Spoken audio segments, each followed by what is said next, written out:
As the temps start rising, I feel the familiar urge to refresh my closet, but I don't want to waste money on pieces I'll only wear once or for just one season. Thankfully, Quince changes that. Their clothes are timeless, lightweight, and far more elevated than anything else at this price. It finally feels like my wardrobe matches my standards. The best part is that Quince only works with factories that use safe, ethical, and responsible manufacturing practices and premium fabrics and finishes, so you get to look good while feeling good. I'm pretty excited that I have upgraded my athleisure wardrobe for this summer. I bought a sweatshirt and a pair of wide-leg flow pants that are two of the softest items I own, and I plan to live in them. So join me in giving your summer closet an upgrade with Quince. Go to quince.com/POTC for free shipping on your order and 365-day returns. That's QUINCE.com/POTC to get free shipping and 365-day returns. Quince.com/POTC. People don't have the language to really explore their relationship with alcohol because we're taught that there's this criteria that you have to be an alcoholic to explore your relationship with alcohol. You have to stop drinking completely. You have to admit you have a problem. And there's no gray to kind of explore. That was Amanda White on Psychologists Off the Clock.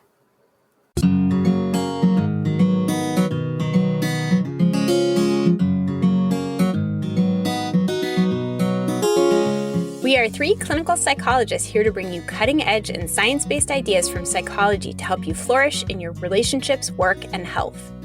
I'm Dr. Debbie Sorensen, practicing in Mile High, Denver, Colorado, co-author of Act Daily Journal and an upcoming book on ACT for Burnout. I'm Dr. Yael Schoenbrunn, a Boston-based clinical psychologist, assistant professor at Brown University, and author of the book Work, Parent, Thrive. And from coastal New England, I'm Dr. Jill Stoddard, author of Be Mighty, the Big Book of ACT Metaphors, and the upcoming Imposter No More. We hope you take what you learn here to build a rich and meaningful life. Thank you for listening to Psychologists Off the Clock. We're proud to be sponsored by Praxis, the premier provider of evidence-based continuing education training for mental health professionals. Praxis offers both virtual and in-person trainings, and for the virtual trainings, they have both live and on-demand courses. Check out their current offerings at praxiscet.com, or you can link to them through the offers page of our website, offtheclockpsych.com, to get a discount code for live training events. I'm here with Debbie to introduce today's episode with Amanda White, and I was really excited to do this episode because this is a conversation about alcohol and people's relationships with alcohol. And I have had many conversations with clients, with friends, people who feel like really since the beginning of COVID, their alcohol use has sort of steadily grown to a place that they're maybe not entirely comfortable with, but that they also might not consider entirely problematic. You know, like I'm not an alcoholic. I don't need to go to AA or rehab.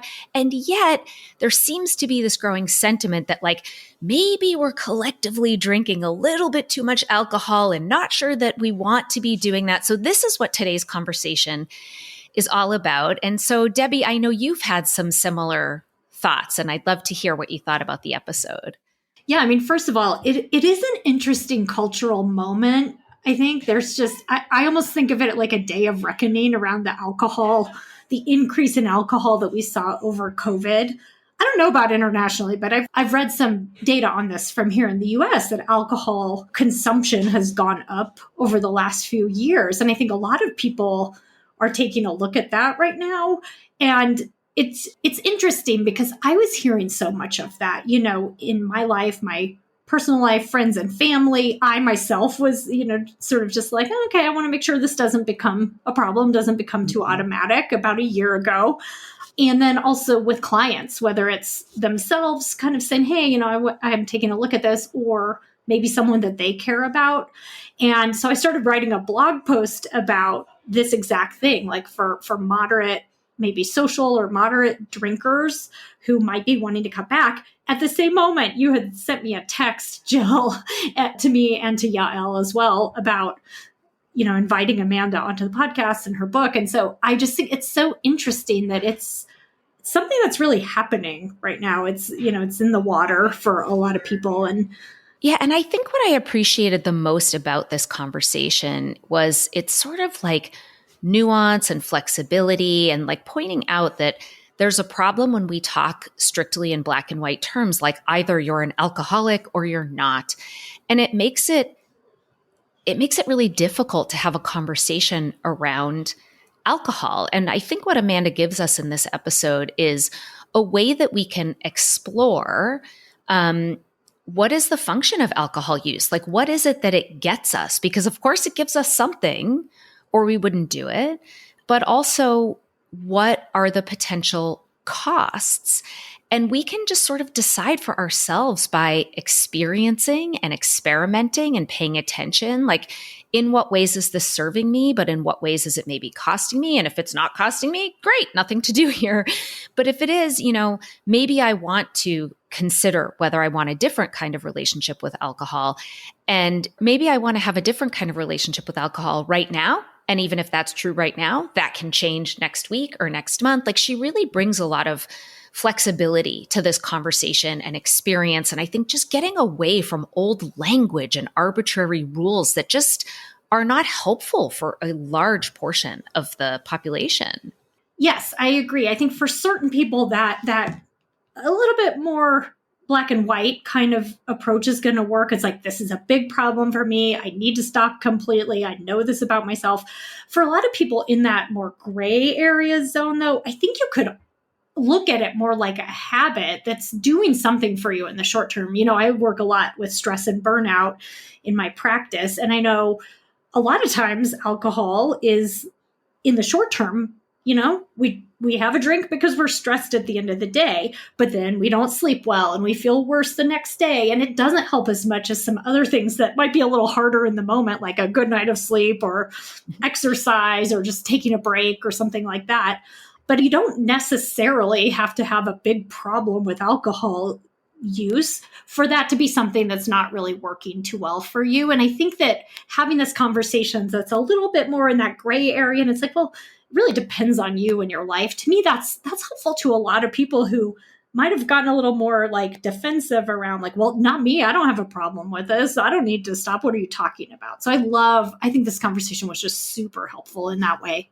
Yeah, I totally agree. And, Debbie, as with many of our episodes, I couldn't help but notice, even though Amanda's books aren't actually ACT books, so many of the concepts and the things that we talked about just fit so beautifully within the ACT framework. So that was something that I really liked and appreciated as well. And so I think listeners are going to get so much out of this episode. And if this is not something that relates to you, I bet there's someone in your life it relates to. So definitely share with someone who may want to explore their relationship with alcohol. Hey everybody, it's Jill here, and I'm thrilled to introduce my guest for today, Amanda White. Amanda White is a licensed therapist and the creator of the popular Instagram account @Therapy4Women. She is the author of the book Not Drinking Tonight, A Guide to Creating a Sober Life You Love, and the corresponding workbook by the same title. She is the founder and owner of the group therapy practice Therapy for Women Center, based in Philadelphia, serving clients across the country. In her clinical work, she specializes in substance use disorders. People are drawn to Amanda's unique expertise, accessible approach to healing and mental health. She has been featured in notable publications such as Forbes, Washington Post, Self, Shape, Women's Health Magazine, and more. Amanda, thank you so much for joining me on Psychologists Off the Clock. Absolutely. Thanks so much for having me. Well, we rushed a little bit to try to get you in because we're recording this on December 21st. So we are on the cusp of the new year when people love to make New Year's resolutions. And I think dry January is still a thing. It so is. We thought, right? Okay. So we thought this will come out in January when people are maybe getting to that point where they're starting to struggle a little bit to maintain their New Year's resolutions or maybe struggling to get through dry January. So I thought it would just be a great time for us to talk about people who maybe want to cut down or stop drinking. Yeah, absolutely. So I thought maybe we could start. It seems like you came to write these books, both of these books, out of personal experience, both because you're a therapist who works in the addiction field, but also as someone who discovered she had a problematic relationship with alcohol and decided to quit drinking. So would you be open to starting by telling us a little bit more about you and your journey to this topic in this book? Yeah, absolutely. Absolutely. I think I have a little bit of a unique experience because I've been on different sides of the spectrum of having a relationship with alcohol. I started drinking in high school, and when I had that first drink, it really, for me, I struggled a lot growing up with social anxiety, and I moved a lot as a kid, and alcohol felt like this magic thing that was like friends in a bottle. It got rid of my social anxiety. It felt like I could be this better version of myself. And I just kind of fell in love with it. And my drinking kind of took off from there. And as I went through college, I experimented, and obviously a lot of us in college really experiment and do, drink a lot because of the drinking culture. And it felt like, while it looked on the surface, my drinking looked similar to my friends, my drinking was just always coming with more consequences. I really was like a blackout drinker. I blacked out pretty quickly. It was really hard for me to control that. I dabbled in mixing substances, which only made the blacking out worse. I was taking Adderall and things like that. And, it got to the point where I lost a lot of my friends at the end of college because I would get into really big fights with them. I would drive drunk. I would leave the stove on or leave the door unlocked or do things like that just really made me not a good friend and not a good roommate. And so I would say at that point, if you really look at my drinking, it was more on the, moderate, severe point. I was drinking pretty much every day. And by the end of college, I started drinking alone, which changed my relationship with drinking a lot. And then after I graduated college, I also struggled with an eating disorder during this time. So I always knew that my eating disorder was an issue. I was bulimic. So it was pretty obvious to me that I shouldn't be binging and purging many times a day. But when I looked at my alcohol, I really was able to justify it a lot because I would just be like, well, everyone else is drinking a ton. And, we would joke about blacking out and doing dumb things when we were drunk. So it never felt like alcohol was really the problem. And when I graduated college, I was really lucky. I'd seen a lot of therapists growing up. A lot of them I lied to be honest. I just kind of, I was young. I wanted them to like me. I wanted them to think that I was doing well. And it wasn't until I found a therapist who was honest about, she shared a little bit on her website that she was in recovery, that gave me space for the first time in therapy to start being honest. Yeah. I wonder if there's a part too that, if I'm honest, they're going to tell me I have to stop and I don't want to stop. 100%. Yeah. That was a huge thing for me. And, we worked on my eating disorder first, and it was an interesting dynamic because I did slow down a little bit in my drinking when I graduated college, just without that whole drinking culture. Mm-hmm. But I was still drinking alone, and, I was still having consequences and blacking out, unlike some of the other people I knew. So it got to this point where maybe on paper, I didn't look like I had a problem, but it was really, really impacting my mental health because a lot of the work I was doing with her was, values work of what is important to me, what do I value in my life, how can I live a life that's in alignment with that? How can I stop people pleasing and start being more honest? And then I would get drunk and do everything out of alignment with my values. And I had no control. So it was so hard to reconcile that. Yeah. Well, and even with, you named a number of consequences that it might seem obvious this is a problematic relationship with alcohol. And even at that time, that wasn't clear to you. You didn't meet criteria according to the DSM for an alcohol use disorder or abuse or dependence, probably is what it was called at the time. And that's something I really want to talk about here. So you have the book that's a self-help book. So in the bio, I mentioned there are 2 books by the same name. So one is a self-help book for, the public. And then one is a workbook for therapists to help clients, right? Okay. Yes. So I'm curious if you can talk a little bit in more depth about your target audience, like who these books are specifically geared toward helping, because I get the feeling it's not just the people who are meeting criteria for very obvious substance use disorders. Yes, absolutely. And that was really why I kind of wanted to write the book, is I feel like there was a really big gap in the market of almost everything that's written by a therapist is written for substance use disorders specifically, or addiction specifically.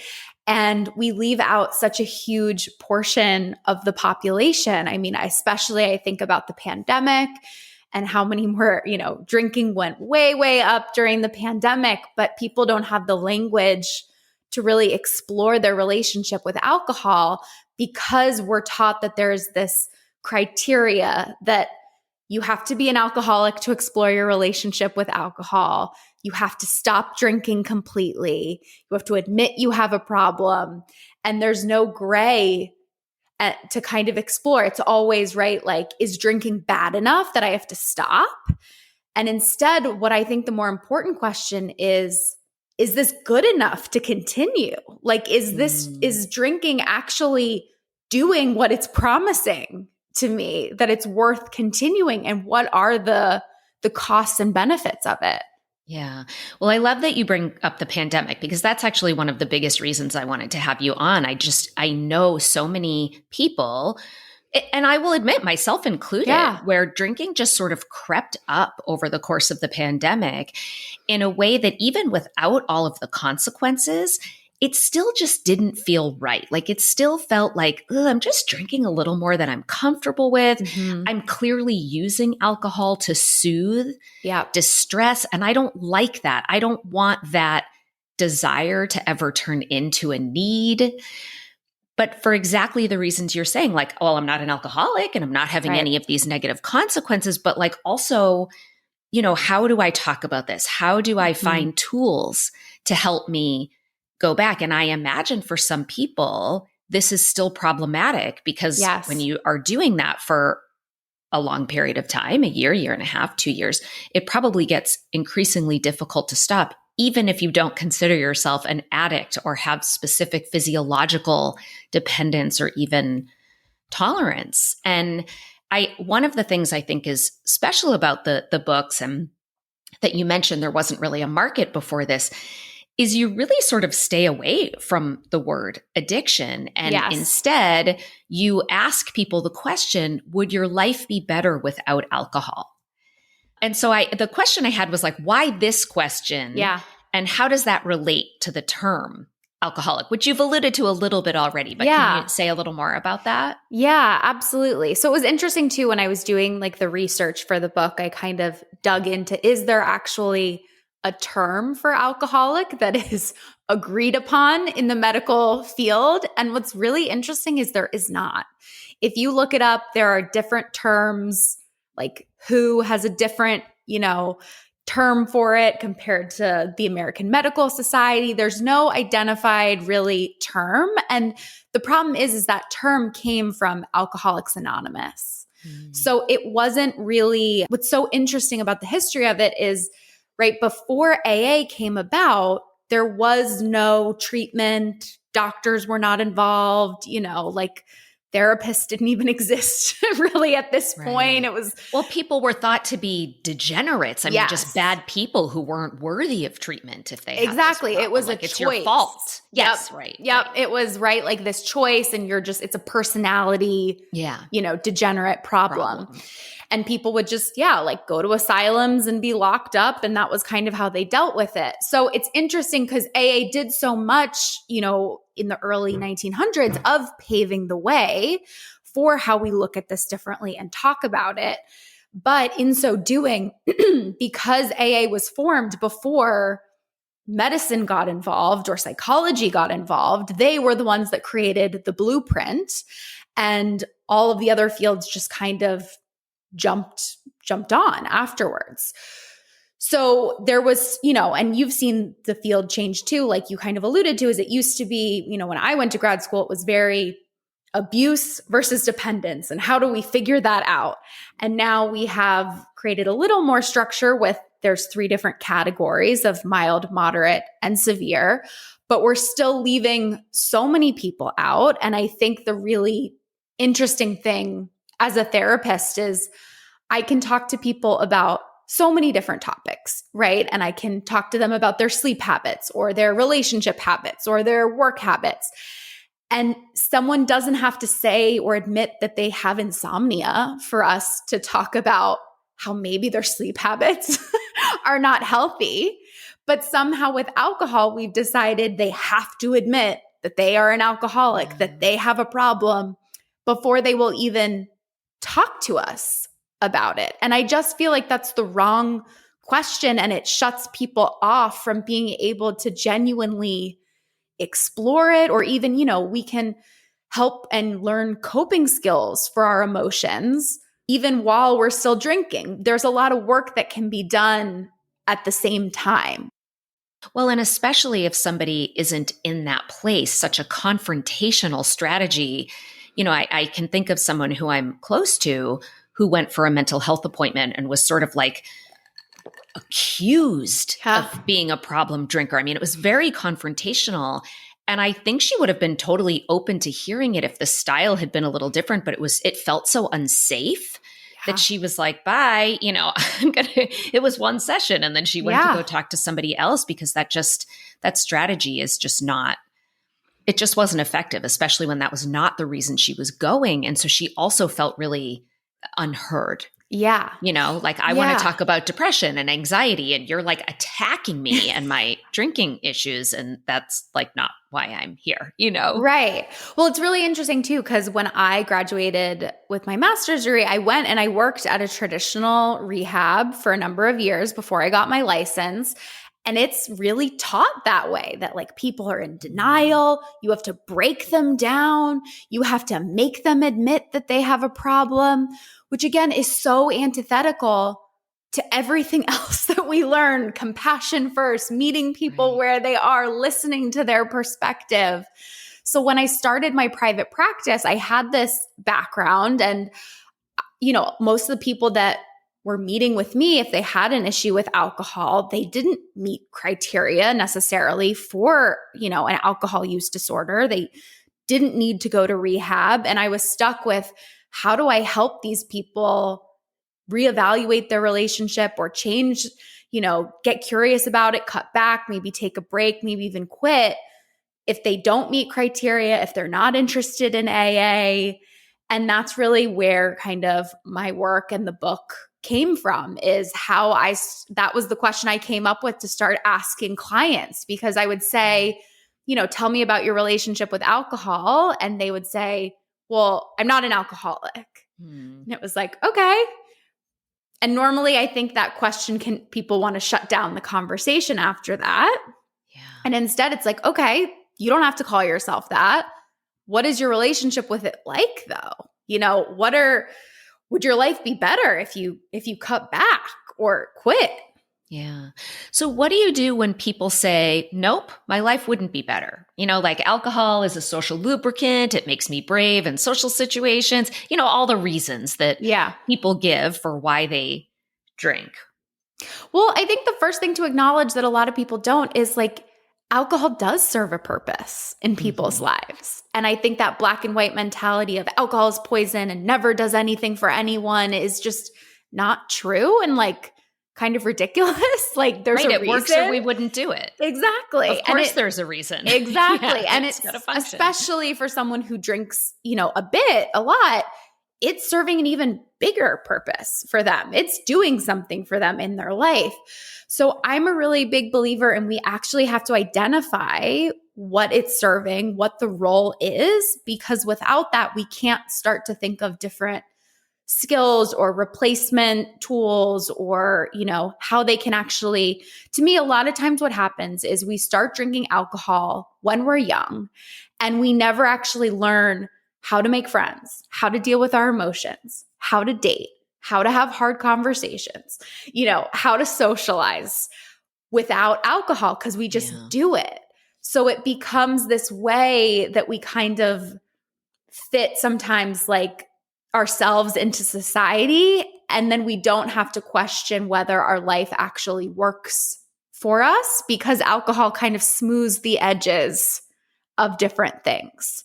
Right. And it's everywhere. I mean, especially now we're in the middle of Hanukkah, we're coming up on Christmas, New Year's is coming. I mean, all of these events that we're part of, it's quite uncommon for them to not have alcohol be part of them. And, you talk in the book about how it's the one thing where you almost have to apologize if you don't drink, because people assume you're either, pregnant or an alcoholic or like having legal problems, had a DUI, that it's odd for people to not drink, and how challenging that can be socially.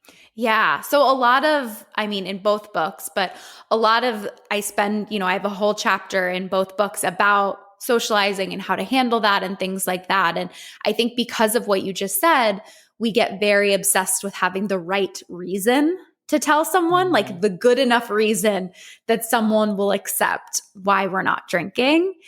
And what happens is when we become very into the reason, people try to solve our problem called, I want to drink, but I have this reason why I can't. Instead of being like, I'm just not drinking tonight. I don't feel like it. I don't drink. And really having it just be the choice. We get very caught in the reason. Well, and the assumptions I think we make if we're going to be the person who isn't drinking, there are a lot of assumptions about how other people will react or what they'll think. But I can think of a number of occasions where someone has told me they don't drink or they're not drinking. And I'm like, okay, cool. I wonder if there's more concern than there even really needs to be, if that makes sense. Yeah. I think that what's interesting is a lot of times people who stop drinking say to me, well, people think that I'm judging them and I'm not, or, things like that. And sometimes that comes from they were judging people who weren't drinking because they had an issue with drinking and they're kind of like projecting it. So I think that's like an important thing to remember too. Or if someone is judging you, it is their stuff that they're doing. That's a them issue, not a you issue. Yes, exactly. Right. Yeah. Yeah. Well, let's talk for a second about therapists. So I know you do you see predominantly people with substance abuse issues, or do you see across the board kinds of problems? I specialize in substance use, but I see a pretty wide range. I see a lot of clients who had them in the past and, their life moves on and they have other things that come up and they stay in therapy too. Okay. So if a client comes in to see you, and I'm asking this for the therapists out there really who don't specialize in this area. Yep. So if a client comes in to see you or to see another therapist for, anxiety, depression, relationship stuff, and they're not bringing up substances at all. Like during my intake, we always say, how much alcohol do you currently drink? And it's just kind of one of the questions. We're checking off the box. But like you said, when you went to see your therapist, you didn't exactly tell the truth, right? So what do you recommend in terms of how much we therapists should be asking about alcohol use? Yeah, absolutely. Well, I think number one, I think rapport is really important. I think you got to make sure that you have a good relationship with the client before you start digging into that really specifically. But my biggest tip is, I think, trying to connect, because I think that's right. A lot of people who come to see me, right, they present with anxiety, depression, relationship issues, whatever. And then when you dig deeper, you can kind of see that those actually may be the root, what's actually going on is it's connected. So I think if someone, is kind of in that pre-contemplation stage, they're not really aware that they have an issue with alcohol. I think if someone has a fight with someone or, they're having anxiety or depression, that's where some psychoeducation can come in, and you can talk to them about, alcohol actually makes anxiety worse the next day. And it might not just be a hangover you're having. It could actually be spiking your anxiety. Or I wonder how alcohol played a part in this fight that you got in with your significant other. So I think it's really about showing the client how these issues they're having may be connected to alcohol rather than coming with the alcohol or the substance use first. Because again, like you were saying with your, that person that you knew or your friend, they're coming with a specific issue and they want to feel like their issue is being addressed and heard. And we're not like hijacking the conversation because we have an agenda that everyone should stop drinking or whatever. Right. Right. Well, and it's delicate too, this dance almost like, we know about psychological reactants. Right. Right. If I say, Amanda, you need to exercise more, you're probably like, well, I was just thinking the same thing, but now damn it, I'm not going to exercise all week because you're telling me I need to. And then there's also what we were saying before is like, I'm afraid if I tell you, you're going to tell me I have to stop, and I'm not quite there yet. Yep. And then depending on that stage of change stuff, this is where motivational interviewing can be helpful, sort of like that delicate dance of like, I need to roll with your resistance because if I push too hard, you're out. So that can be really challenging. And I think as therapists, we need to pay attention to the response we're getting. If I give you education. So for example, when I was reading the book, you give a lot of education about alcohol, a lot of things I didn't know. Yeah. And in reading it, I felt very open to it and was like really interested and grateful that I was having this information. And also as a therapist was seeing, gosh, if you present this at the wrong time, to a person, you could get a lot of pushback. And as a therapist needing to really pay attention to that body language and like, are they ready and open for this now? Or do I need to sort of take a different tact? Or maybe I'm going to share it and they're not into it, but at least they've heard it. Right. And then down the road, maybe we'll kind of circle back. Do you feel like that's an appropriate metaphor? You kind of have to like do this delicate dance and pay attention to the reaction you're getting? Yes, I think that's exactly right. And I'm also a big believer too in like people deserve and need to experiment for themselves.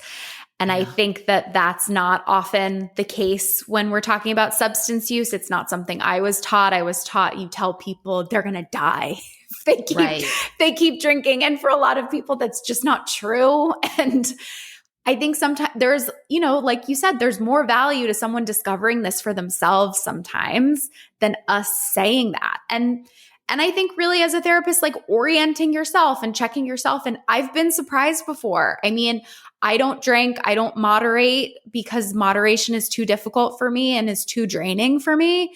But some people, they would rather, they've had a problematic history with alcohol, but they like make moderation work. And it's who am I to say that their life is theirs? They get to choose what they do. It's not what I would do. It's not what I would necessarily recommend.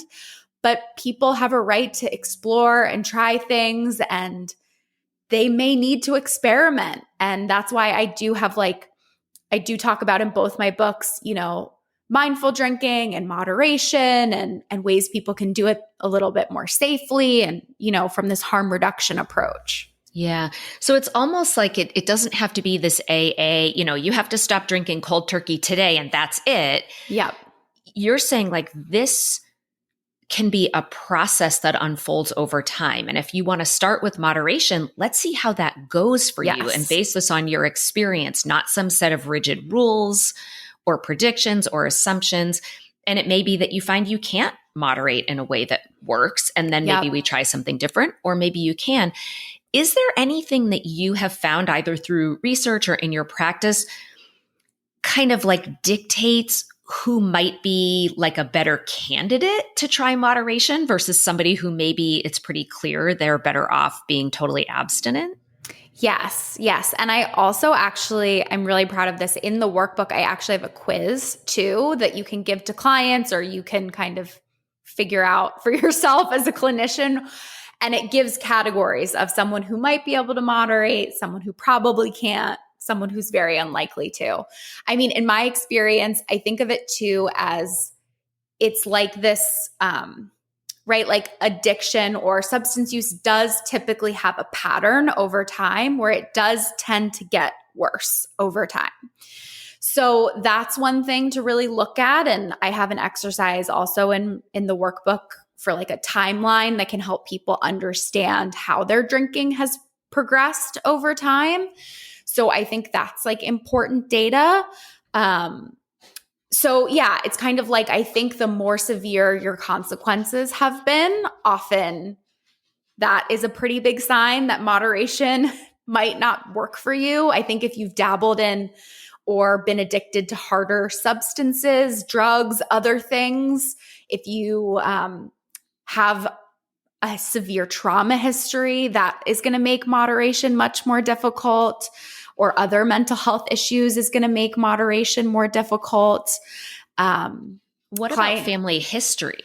Yes, that was, yeah. Yep. Family history absolutely is probably one of the biggest markers of that, because we do know there is a genetic component to it. Obviously, if anyone is at the point where they're physically addicted to alcohol, it is going to be, I give a very, like, I will never say never, but I give an extreme, like, that's someone who I think it's extremely, extremely unlikely that they're going to be able to successfully moderate, because their brain has changed and adapted to it over time. And I think one of the big ones that people forget is when someone has kind of like a magical moment or an emotional connection with alcohol, that makes it much harder for them to moderate as well. Like, I kind of shared that emotional moment that happened to me where I experienced alcohol as the solution, right, to my social anxiety. So that's something that you can look for too, where it might be that it is the solution to, I don't know, them feeling confident, you know, on dates, or it might be the solution to them not having trauma flashbacks, or maybe it's the solution to them not having to deal with their family. Like, if it's become this emotional, there's like an emotional hook point, it's going to be much more difficult for them because their brain really clearly associates alcohol with something that is a fix and a solution. So it's going to be hard for them to ever, even if they cut back and things like that, their brain isn't going to forget that solution.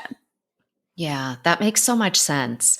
And you give a lot of different kinds of examples in the book. In fact, in the self-help book, you have the 3 kind of characters. It's sort of an amalgamation of people that you've worked with over time, but they all present in different ways and have different characteristics. But one of the things I think all of them share in common, I might be remembering that incorrectly, but that as I was reading it, I thought this must just be so many people out there. And again, kind of goes back to the why I try to stay away from the word alcoholic and why I ask about whether your life would be better without alcohol, is how often you have people saying, well, I've stopped drinking for long stretches, so I must not have a problem. Oh, I didn't drink at all for the whole 9 months I was pregnant, so I'm obviously not an alcoholic. Or I don't drink every day, so I don't really have a problem, which means, you know, I probably am not a person who has to worry about this. I don't need to cut down or stop. And what do you say to those people, or who maybe have, because if we're even talking about it, if you're even thinking about it, there's probably some inkling that maybe you're not totally comfortable with your relationship with alcohol. Yes. But also don't think you're an alcoholic and don't necessarily want to quit cold turkey. So what's sort of the message for those, you know, people who may be listening, having some of these exact thoughts? I mean, I think my message is like, I don't know, right? And like, that's what's so interesting. And that's why I think it's important to not get stuck on the alcoholic or not alcoholic, is you get to call yourself whatever you want. I have no interest in what you don't have to label yourself anyway. And that's really, I think, the power of, it's your life. You get to choose. I think you can stop drinking for years at a time, and that still doesn't mean that you're not having an unhealthy relationship with alcohol right now. And I think that's really where I came up with the term disordered drinking. And I like that term because I think it shows the nuance of, number one, I think almost all of us go through periods of time, most of us probably in college, where we've had an unhealthy relationship with drinking.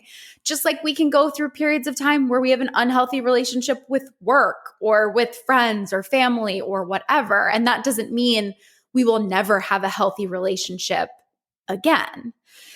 But I think it's still looking at, just because you've been able to stop for a certain period of time or you don't drink every day, to me, again, it's still the question that matters is, would your life be better though if you stop drinking or you cut back on drinking? Yeah. I think one of the things that I have found really compelling is paying attention to, even if you're not having like legal consequences or missing work because you're hungover, I think we think of really severe consequences. And if that's not happening to me, I'm fine.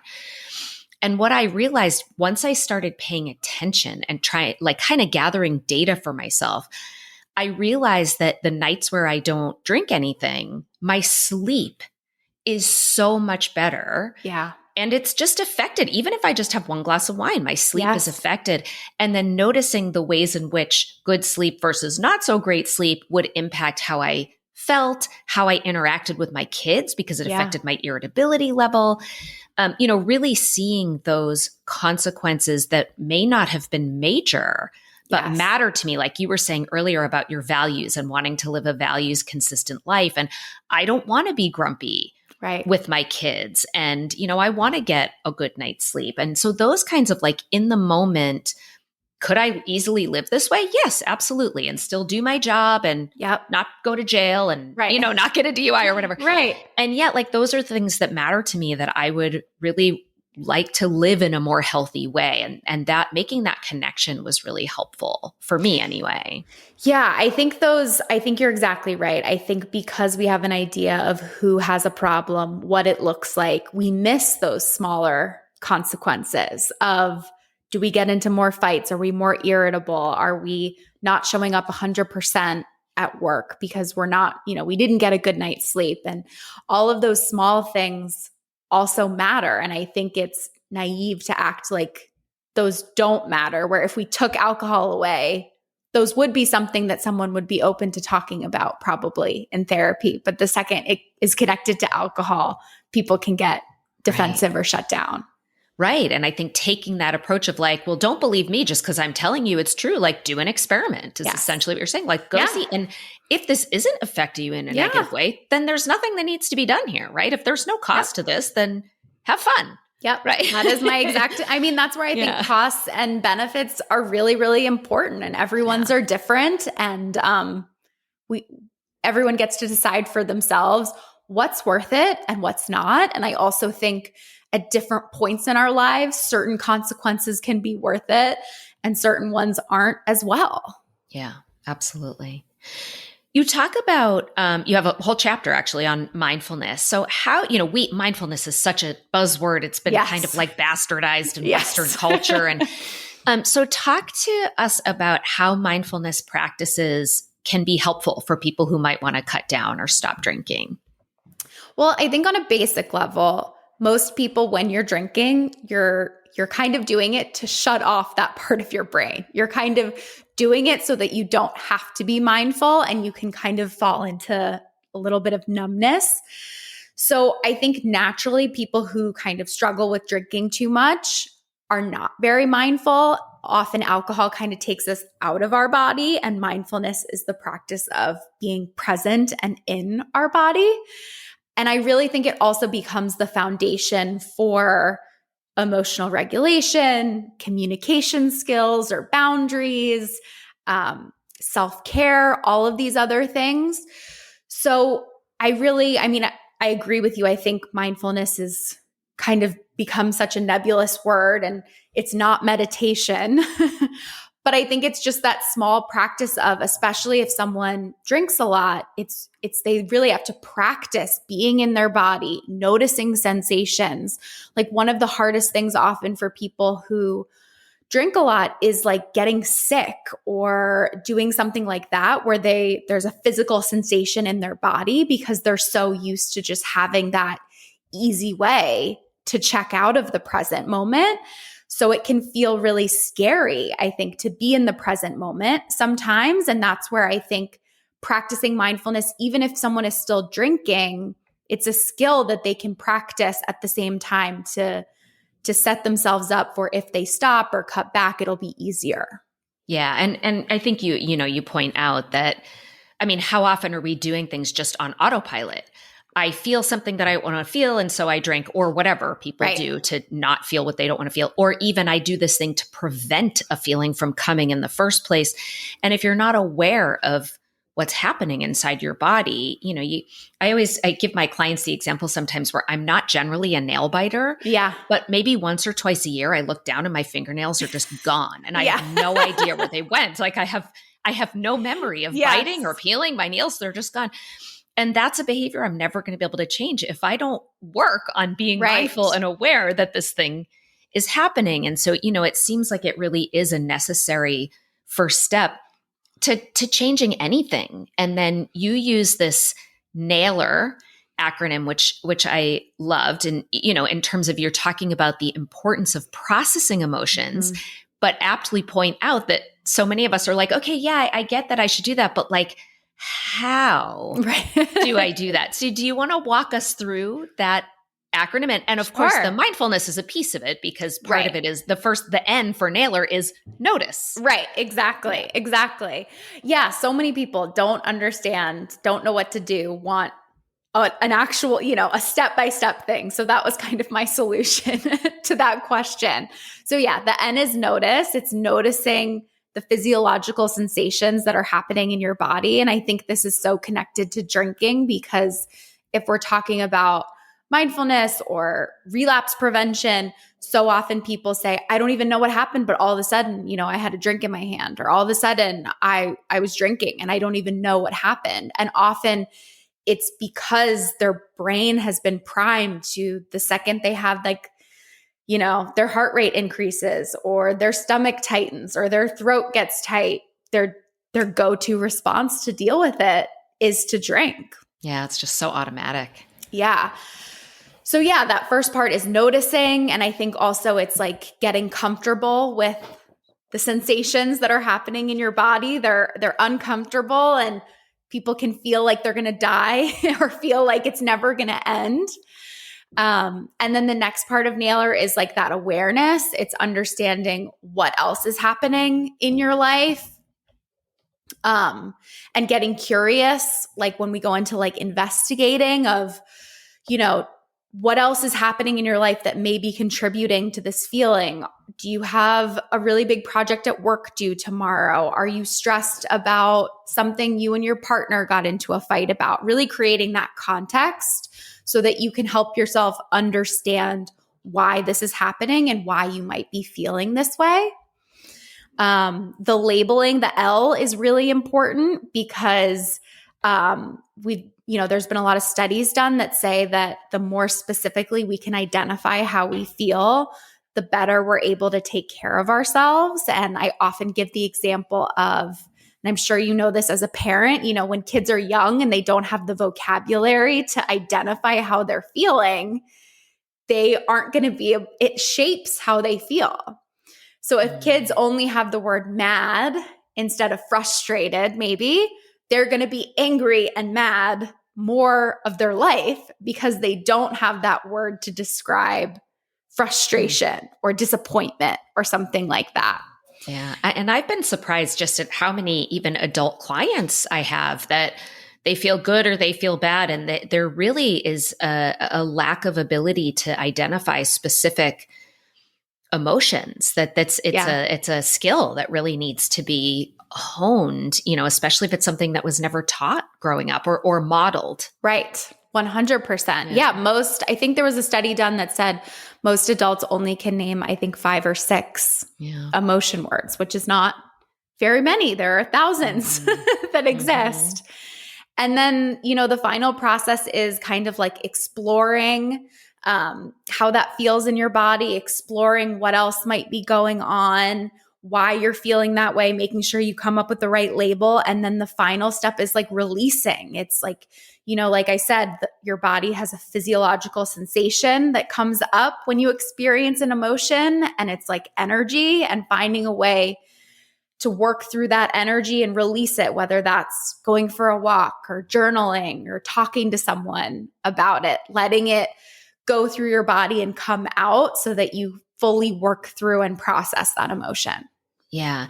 And so the sort of shorthand would be, you want to notice it, be aware of it, like label it, and then allow and release. And the release feels different to me than, like, you're not saying you have to go get rid of it, because that's why people drink in the first place, is because they want to go get rid of it. So I just want to make sure that's clear. Like, it's not do whatever you can to make that emotion go away. How would you describe that difference? Like, you talk about allowing and releasing. Yeah. And they sound like they could be opposites, but they're not actually. Like, how do we allow? And then what's the difference between release versus get rid of it, avoid it? Yes. I think that's a really good point. I think the best way to explain it is if you think about evolution and you think about the process of what we were born to do when we have that fight, flight, freeze kick in, which is essentially what's happening when we have an emotion. There's all this energy that courses through your body, and your body needs kind of a signal to know that you're safe. And if anyone hasn't read the book Burnout, I highly, highly recommend it. They talk about this a lot in the Burnout book, of how your body goes through this process normally. And in nature, if you see an animal that almost gets hit by a car, often they'll like shake to kind of release some of that, cortisol that's pumped through their body and things like that. So it's not about stopping feeling or getting rid of it. It's literally about just letting like that energy come through and release in that way so that you can reset yourself a little bit. Yeah. The most recent time I had this experience, my son and I'm trying to remember what it was, but he's only 8 and we got in a dumb fight. Mm-hmm. And I was really frustrated. Yeah. But I also was not acting exactly like an adult. And I went and ran on my treadmill. Yeah. As a way, and that's what it felt like. Is like, I have all this pent up tension and frustration and energy, and I need to go do something. And that's how it felt. It's like, I wasn't pushing it away or avoiding it. I was releasing it. And then it put me in this more like homeostatic state. Yeah. Away from fight, flight into homeostasis, where I then could go to him. And, as I'm on the treadmill, I'm thinking, you are an adult. Right. He is a child, So I was able to sort of work through it a little bit cognitively while also working through it physically. Yeah. And then, was in a better space to be able to go to him and say, I'm sorry. Can we start over? Yeah. And he said, I'm sorry too. Yes. And it was just, I don't know that I would have been as well equipped to have that reparative conversation if I hadn't had that 30 minutes of just trying to release all that pent up frustration. Yeah. Exactly. We want ourselves to kind of come back to baseline, come back to homeostasis. We don't want, when we're in that fight, flight, freeze, like the rational part of our brain kind of goes offline to protect us. So we're not able to be really insightful a lot of times, or take, responsibility for our part or things like that. And it doesn't always, like, exercise is a really effective way to do it. It could just be walking, but there are other things, even just like physical touch can be really powerful for people. Talking to someone else, and getting support can be really effective for some people. That might look like journaling, or doing something creative, doing something where you can practice that mindfulness and let yourself return to homeostasis. Yeah. And I think this is another area where it's great advice to say, experiment. Yes. What works for me might not work for you, to try all these different things and notice your own experience of what really works to help you get to that place. I take this yoga class where the teachers always do this thing where you like shake your whole body and jump up and down and tap your whole body with your hand. It is weird. It's like nothing I've ever done before. And when we first started doing it, I was in a really judgy place, probably because I also felt a little bit silly. But when I just sort of like let go and let it happen, I was like, oh, that actually was it felt like it was this big release. And now that I'm a little more used to it, I'm like, oh, I'm like kind of on board with this weird jumping, shaking, tapping thing. Yeah. I don't know what it's doing. But even, I liked it. Yeah. It's like you could do a couple jumping jacks. You could like shake out. You could stretch a little bit. It's what works for you. Yeah. Yeah. I also love your chapter on self-care. And we actually recently had Scott Barry Kaufman was on just a couple episodes ago. Yeah. And you share his sailboat metaphor. Yes. And I had never seen that before. It's sort of like a reworking of Maslow's hierarchy. So will you share that metaphor and talk a little bit about like what self-care is and is not, and how that's important to cutting down or stopping drinking? Yeah. So Scott has this amazing, because he did a lot of research on Maslow and Maslow's hierarchy of needs. And I think thinking of self-care in terms of needs is really helpful because it orients us into understanding how some things are self-care for one person, right? But not for someone else. If you don't have adequate housing, support in your life, if you don't have food on the table, all of those kind of basic needs, getting your nails done is not really self-care. And I think self-care has kind of also become this bastardized version on social media where it's almost become the same as treating yourself, which is not what self-care is at all. Yeah. So Scott Barry Kaufman has come up and kind of reshaped Maslow's hierarchy of needs, where he talks about things as a sailboat. So the base of Maslow's, physical needs, things like that, still form the base of a sailboat. But he talks about how the higher level needs, like growth and self-exploration, are like the sail of a sailboat, where if we don't have that solid base of our, physical and mental needs being fulfilled, it is not going to make sense for anyone to be interested in traveling or growth or this exploration because they need stability. But I really loved this idea that you can kind of open your sail and close your sail depending on what's going on in your life and what's relevant to you. So I kind of break up self-care into a couple different categories. And I really am kind of the believer, because self-care was such a big part of the work that I did when I was getting into recovery, of how do I actually take care of myself? How do I know what self-care is? And I think that it's also really important to remember that it will change depending on what's happening in your life or what your needs are. Like before the pandemic, self-care for me was often staying at home on a Friday night and like putting on my pajamas and like watching a movie, where with the pandemic, my life shifted a lot. I didn't see that many people. So self-care now sometimes is me like going on a date, leaving my house, getting dressed, doing these things that are totally opposite than what I did before. So I think that's really frustrating for people because they want just a list of self-care things. Like a prescription. Yes. Yeah. But tell me what to do. Right, exactly. But it's a lot more fluid than that. And it really depends on your life, your values, your needs. Yeah. Do you have a way that helps people? I can just imagine people saying like, I don't even know what I need. Is there a question or two people might be able to ask themselves to try to figure that base of the boat, what that even is? Well, I think one thing that can really be helpful that I like to give clients to ask themselves is, how will you feel afterwards? Like after you've completed this kind of activity?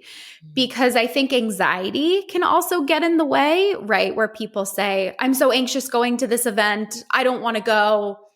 This doesn't feel like self-care. So I'm going to take care of myself and I'm going to cancel. Mm-hmm. But then they feel really bad after they cancel, or they wish they would have gone, and they let anxiety kind of rule that. So that's where I think thinking about after you've been, after you've gone, after you've done the thing, how do you feel?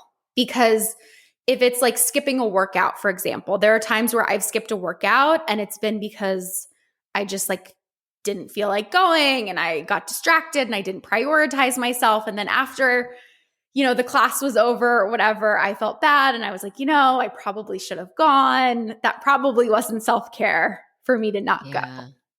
But there have been times where I've been injured, I've been sick, I've been so busy that I really needed that time. And afterwards, I've been like, yeah, I made the right decision. I'm glad I didn't go.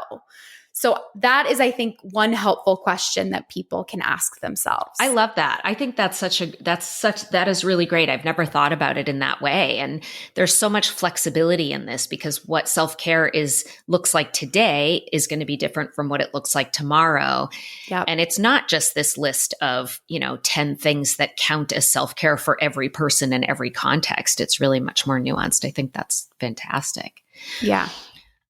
Well, we're starting to creep up to the end here. And of course, as always, I have so many other questions. The books are fantastic. There's a whole chapter on boundaries. That's awesome. There's a chapter, like you alluded to earlier, about how to handle social situations. So I really recommend, therapists who want to learn more about this to help their clients can pick up the workbook, and other people who are considering wanting to cut down or stop drinking. I just found it such a useful resource. I'll end with one other question that I think can come up for a lot of folks, which is what to do if somebody that we're close to, a parent, child, partner, friend, if we think that their relationship with alcohol is problematic, but they don't agree or they don't see it. Any advice there?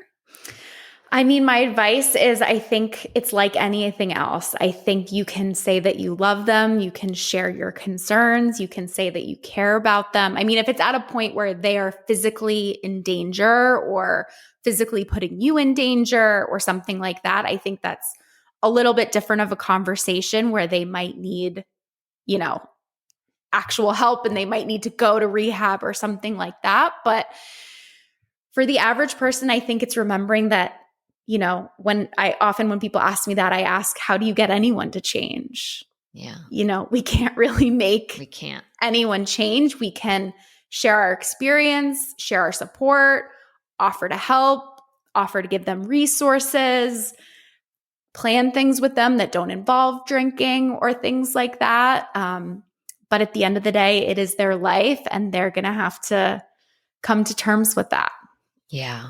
Yeah. I do like that you say something in the book about, there's this sort of misperception that people will only change their relationship with drinking when they hit rock bottom, like this worst rock bottom that there could be. And you disagree with that. Can you say a little bit about that?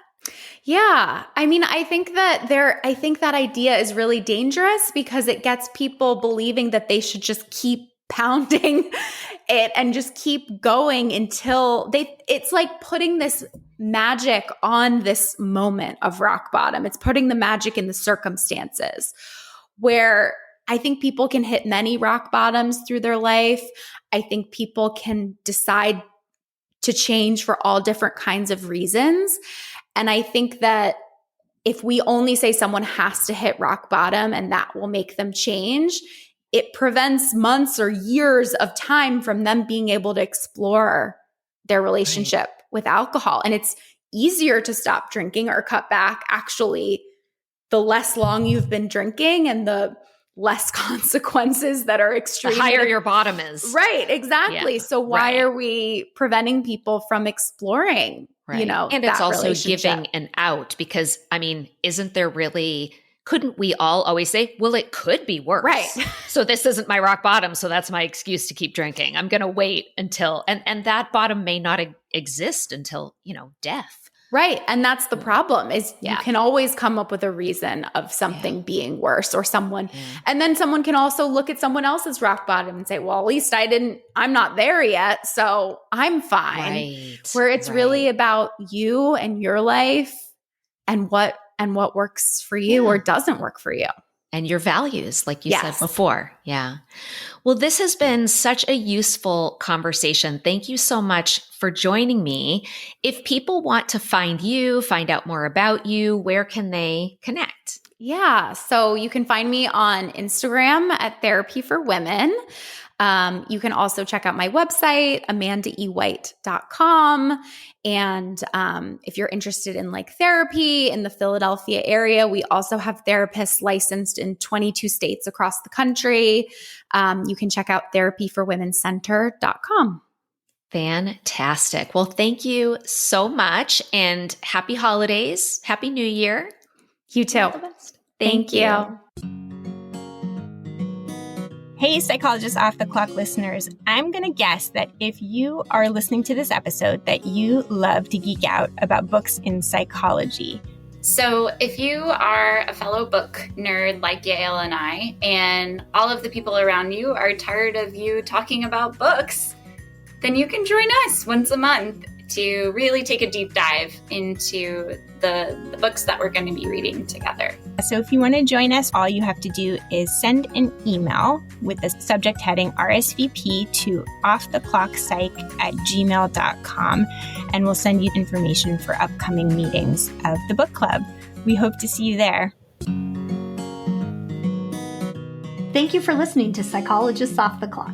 If you enjoy our podcast, you can help us out by leaving a review or contributing on Patreon.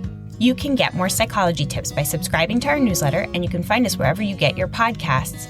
Connect with us on social media and purchase swag from our merch store by going to our website at offtheclockpsych.com/merch. We'd like to thank our strategic consultant, Michael Harold, and our dissemination coordinator, Katie Rothfelder. This podcast is for informational and entertainment purposes only and is not meant to be a substitute for mental health treatment. If you're having a mental health emergency, dial 911. If you're looking for mental health treatment, please visit the resources page of our website, offtheclockpsych.com.